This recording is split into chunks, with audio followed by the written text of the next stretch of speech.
This month, the U.S. Commerce Department launches its very first application under CHIPS Act to build more semiconductor inside the United States. But officials in Taiwan say that the U.S. push to build chips domestically could compromise their national security.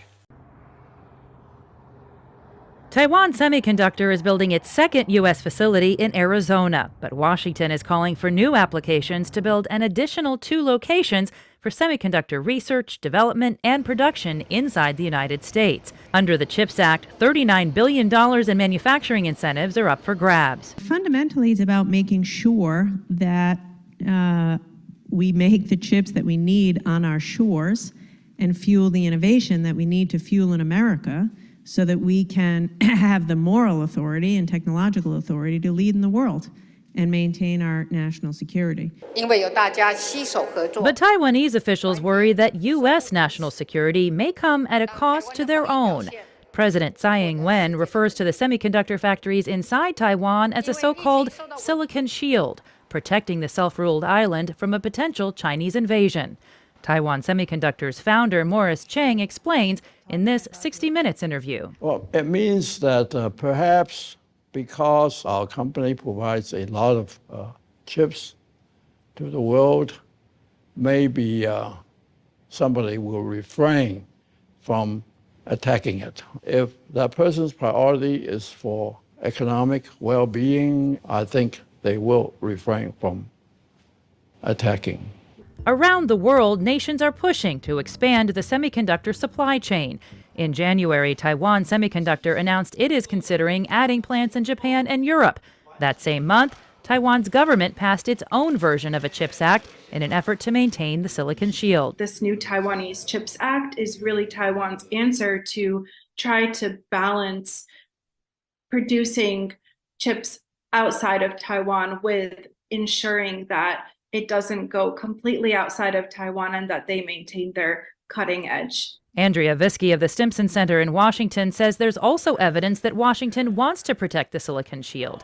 In February, Washington launched a forum to coordinate with Japan and South Korea on blocking China from gaining the ability to independently produce its own advanced memory chips. The end objective is to keep China dependent on foreign technology, because if it is able to produce this technology indigenously, then among other ramifications will be the potential end of Taiwan's silicon shield.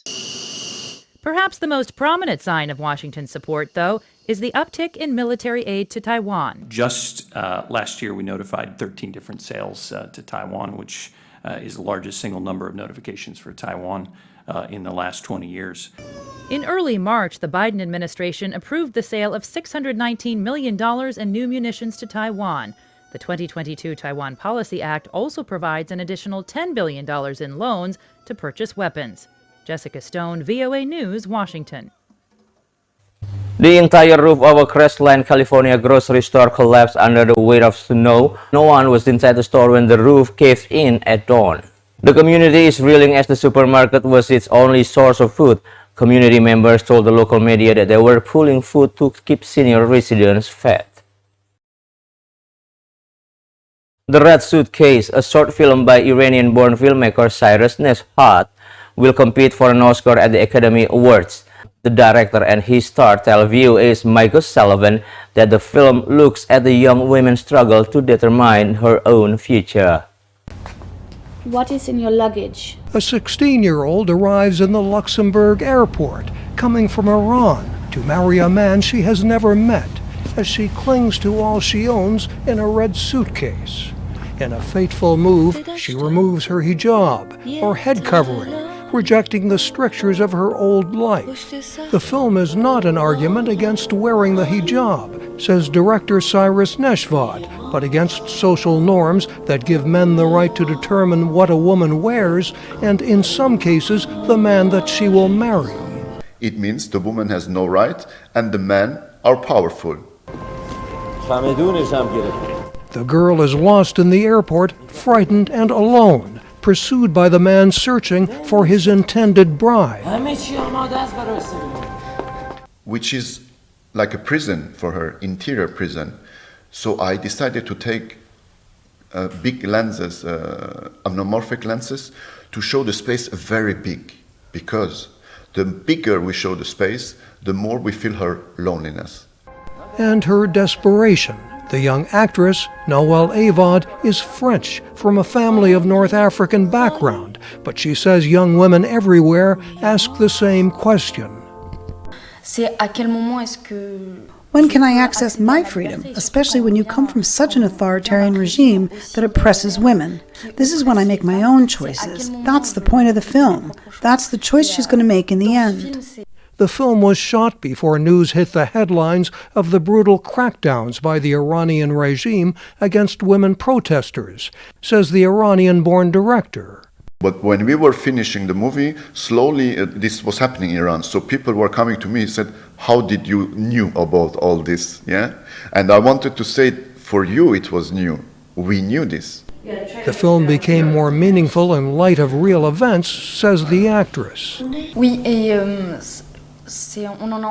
Yeah, and we heard about it 2 years after the film was made, and finally it was even more important for us, I think, that this film exists now, because it's just awful to die and be attacked for your ideas. Now the filmmaker, the actress, and the rest of Hollywood are waiting for the Oscars, when The Red Suitcase will compete on March 12th with 4 other nominees for Best Live Action Short Film. Mike O'Sullivan, VOA News, Los Angeles. The Voice of America.